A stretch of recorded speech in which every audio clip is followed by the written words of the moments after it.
Dr. Martin Luther King Jr. said, "There's not anything more powerful than the marching feet of a determined people." As a kid, there was not much I could aspire to. We were diminished in the way we thought we could access power and be part of the American fabric. And so, with this gigantic march, we were saying to the world, this land of great opportunity, this land of liberty has an asterisk beside it. It is a land of freedom for everybody else except black people.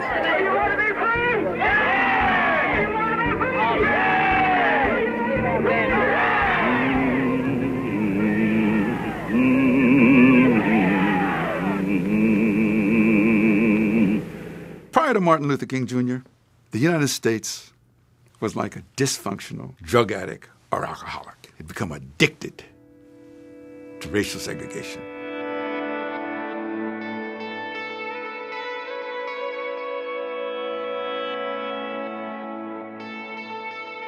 At the end of the Second World War, we were under the belief, if we were triumphant over fascism, that the men and women who returned from that conflict would be celebrated and honored. When I was growing up in rural Alabama and would see those signs that would say, white waiting, white men, colored men, I would ask my mother, my father, my grandparents, why? They would say, that's the way it is. Don't get in the way. I first knew of Dr. King the way everybody knew of Dr. King.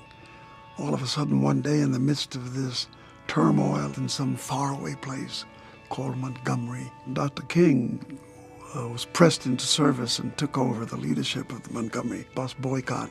We heard of him almost immediately because not only did he accept the leadership, but he pressed this idea that we should do it nonviolently.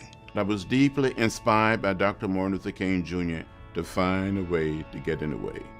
So I used nonviolence by sitting on a lunch counter stool, by going on a freedom ride to get in the way.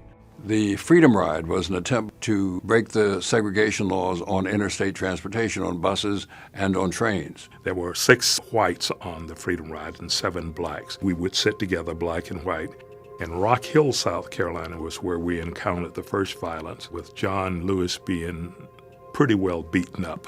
The federal government finally intervened, and these early victories only encouraged us that we could do other things. They were very smart, media-wise, because they dressed up and put the ties on and put the jackets on. They were looking good.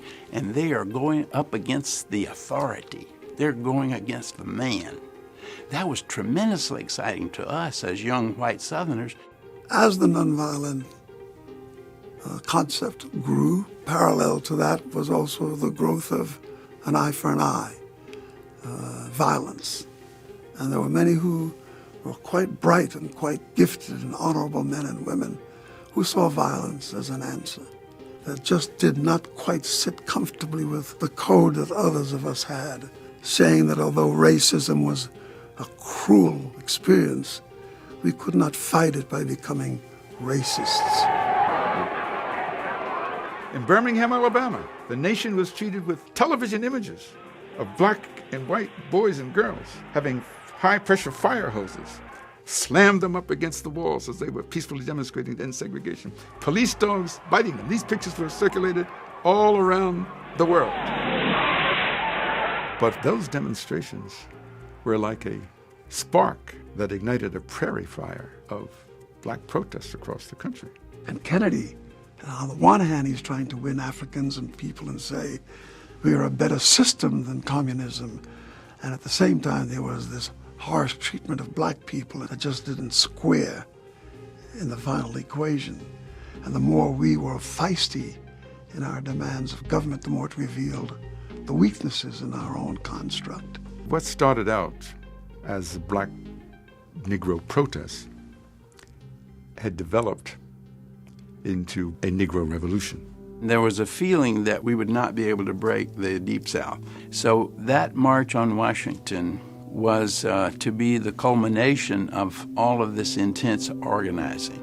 It really has to be a moral crusade for the country. The struggle for freedom in the United States, it had to move to the center of power, to where the president and the Congress were, that no matter how many demonstrations took place in Montgomery and in Birmingham and in places all around the South, that until you could change the central government, significant things wouldn't happen. The March on Washington was an accumulation of all this, because here would have been the biggest display of America in its most democratic moment, making a choice, and it was something that was emerging as a great demonstration as to the will of the people. Well, it may be the last time you march on the Capitol. That if that day erupted into violence, then our cause would be seriously reversed and hard to come by again.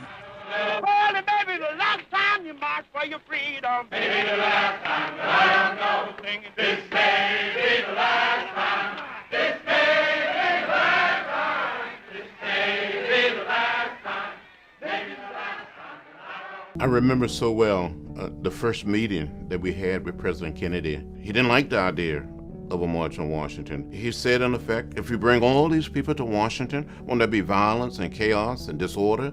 We would never get a civil rights bill through the Congress. The conversations that I had with the White House and with the Justice Department was to say, look, we have a very solid group of citizens here.